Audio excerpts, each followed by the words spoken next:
سپاسگزاری صلح وحدت ملی پیشوای ملت پرزیدنت جمهوری تاجیکستان جناب عالی محترم امام علی رحمان، مهمانان ارجمند، حاضرین گرامی، شما را به سیمپوزیوم بین المللی علمی تحت عنوان پژوهش در فرهنگ باستان از دیروز تا امروز خیر مقدم میگویم. سیمپوزیوم علمی بین المللی پژوهش در تاریخ باستان از دیروز تا امروز را افتتاح بخشیده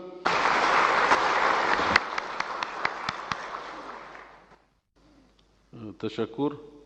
سخن نوبتی به رئیس فرهنگستان کوروش بزرگ هامر ابرامیان از استرالیا داده می شود. مرحمت.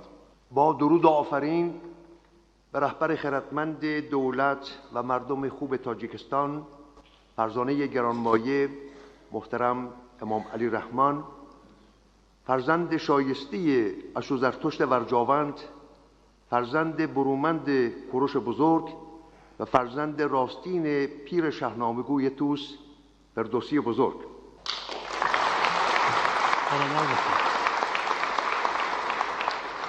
ابرمردی که در این گرماگرم تاراج ضحاک و افراسیاب‌های روزگار ما درفش فرهنگ ایران شهری را به دست گرفت و در این خاک خوب، در این سرزمین نیاکان برافراشت.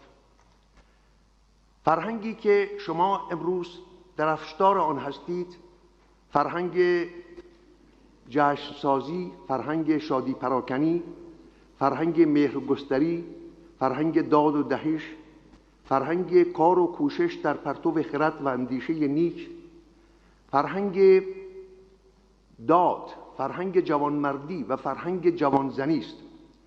این فرهنگ شوربختانه در پی یورش تازیان و ترکان از هر دو سو آسیب بسیار دید و زخم‌های بزرگ برداشت. جشن‌ها و شادروزهای ایرانی اندک اندک در غبار تاریخ گم شدند و رخ پنهان کردند. جشن‌های ماهانه مانند جشن فروردینگان، جشن اردیبهشتگان، جشن خردادگان تا جشن اسفندگان یکی پس از دیگری از دیده‌ها پنهان شدند و به خانه فراموشی رفتند. امروز در این زرزمین کوشش می شود که دوباره این جشن‌های آتش، جشن‌های آب، جشن‌های ماهانه، جشن‌های مهرگان، جشن سده و دیگر جشن‌ها و شادروزهای ایرانی یکی پس از دیگری زنده بشوند و دوباره جایگاه ویژه خودشون رو پیدا کنند. من این بخت بلند رو داشتم که در نخستین روز رسیدن به شهر زیبای دوشنبه در جشن مهرگان انباز شدم. آنچه که من در زندگانی دراز خود هرگز ندیده بودم، جشنی به این زیبایی و با این باشکوهی که در پرتو رهبری‌های شما دیده شد. جشن مهرگان از دید من تنها یک جشن نبود، یک شادروز نبود، بلکه آمیخته‌ای بود از هنر، از همه آیین‌های جشن مهرگانی، از پیمانداری و از اون آیین فریدونی و دیگر آیین‌هایی که ما به یاد داریم، دست کم خوانده ایم اگر خود ندیده ایم. ولی این جشن آراسته شد به دست هنرمندان خوب تاجیکستان. اون گلارایی‌ها، اون آرایش میوه‌ها که از اینها پدیده‌های بسیار بسیار با شکوه هنری پدید آمد، افزون بر همه اینها اون وشتیدن بانوان زیبارخ تاجیکستان که به گفته شاعر گفت یارم زدر آمد وشتن کنید وشتن، این خانه راز وشتن گلشن کنید گلشن. تاجیکستان به وشت در آمد، به شادی در آمد در این جشن مهرگان.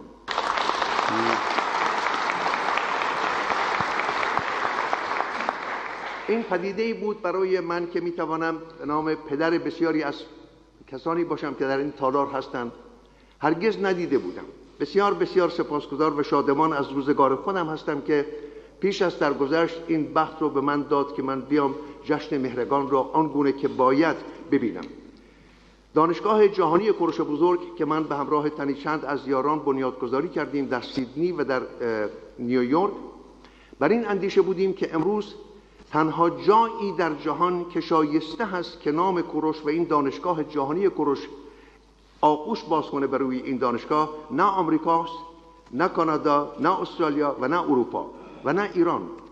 تنها یک جا، این خاک خوب تاجیکستان میتواند میزبان و خانه دانشگاه جهانی کوروش بزرگ باشد و من از همه بلندپایگان این کشور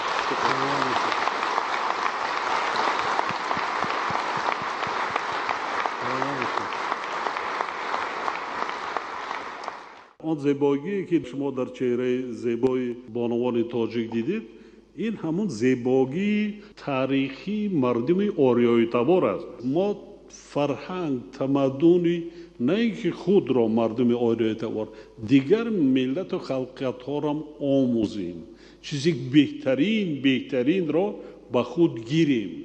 از همه مهم آن است که ما زبان، رسم و آیین، فرهنگ باید فراموش نسازیم. این بسیار بسیار مهم است. خلق تاجیک مثل مردم آریایی تبار تمدن آفر هستند. 4 تشبس تاجیکستان را در عرصه المللی نه که شناختن، اعتراف کردن، قبول کردن. تشبس تاجیکستان این در مسائل آب، این پرابلمای گلوبالی آب، برای ما در سرگه آب هستیم، لیکن مشکلی در جهان آینده پرابلم رقم 1 پرابلم آب می شود. آبی آشامیدنی الکی پیدا شده است. در بسیار جا میلیون ها کودکان از بی آبی قربان شده است. خب این تشبس ما را حالا 10 ساله آب برای رشد استوار 10 سال تا سال 28 در تمام دنیا عملی کرده ایستادند. این 193 دولت دنیا دستگیری کردند.